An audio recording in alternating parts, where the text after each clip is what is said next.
How's everybody doing? I'm here to talk to you guys about post-traumatic stress disorder. It's a disorder that you can get, that anybody can get. It's not just a military term. Most people thought that when you get PTSD, that it's just when you do something in the military. But nowadays, that PTSD can happen to anybody that has any type of traumatic experience. It could be pregnancy, rape, abuse, or anybody that's been in some type of national disaster. You can still get PTSD. I myself suffer from PTSD, and I'm here to tell everybody now that it can be beat. The hardest thing to do is to admit that you have PTSD and you have a problem. It could affect your lifestyle, your family, your friendships, and your work relationships. In order to fix PTSD, we must know what it is. According to the National Institute of Mental Health, PTSD is defined as an anxiety disorder that can develop after exposure to a terrifying event or ordeal in which grave physical harm occurred or was threatened. Now that we've got it defined, we're going to give you some treatment methods and some symptoms just in case you may know somebody that's coming around that don't have PTSD. Reliving the event. This can happen anytime, day or night, sleep or awake.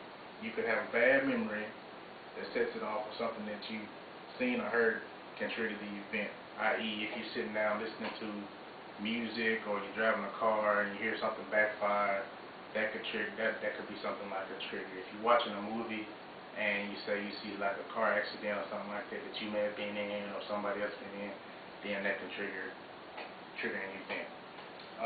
If you find yourself avoiding situations that remind you of a traumatic event, then that can be another indicator of post-traumatic stress.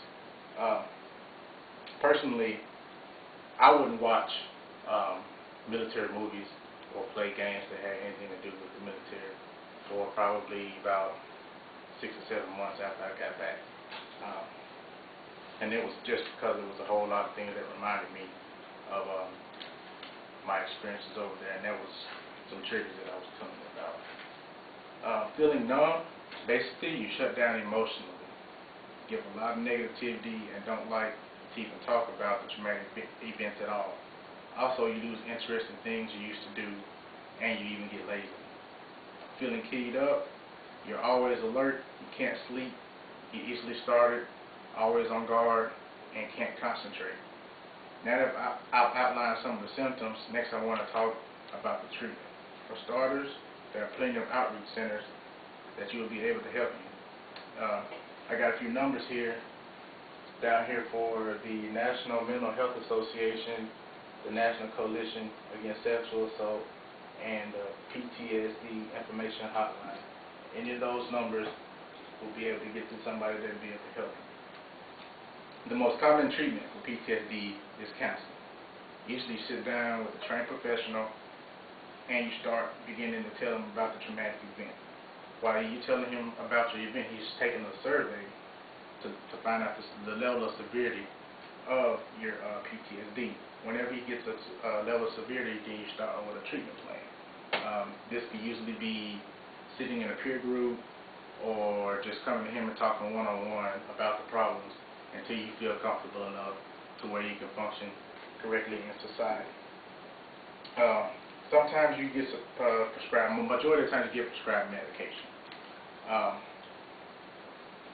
This is just basically to help you with the depression and get you to sleep better, because most of the time when you suffer from PTSD, either you suffer from depression or you lose sleep.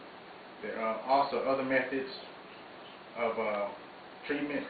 One is called the eye movement desensitization and processing, and while you're telling your teacher about your your PTSD, he's using a finger, and you have to concentrate on his finger while you're telling him what's going on. And the other one is imagery rehearsal therapy, and basically that's to help you when you're having a bunch of nightmares.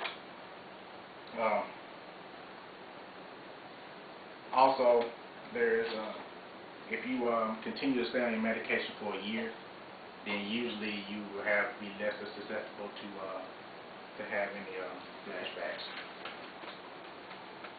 To sum it all up, the best way to fight PTSD is to get help. If you know anybody or you feel like that you becoming a victim yourself, then you need to get help. You can call any one of these numbers, or just go and talk to somebody that you feel comfortable talking to, and I'm pretty sure that you will get some help. Thank you.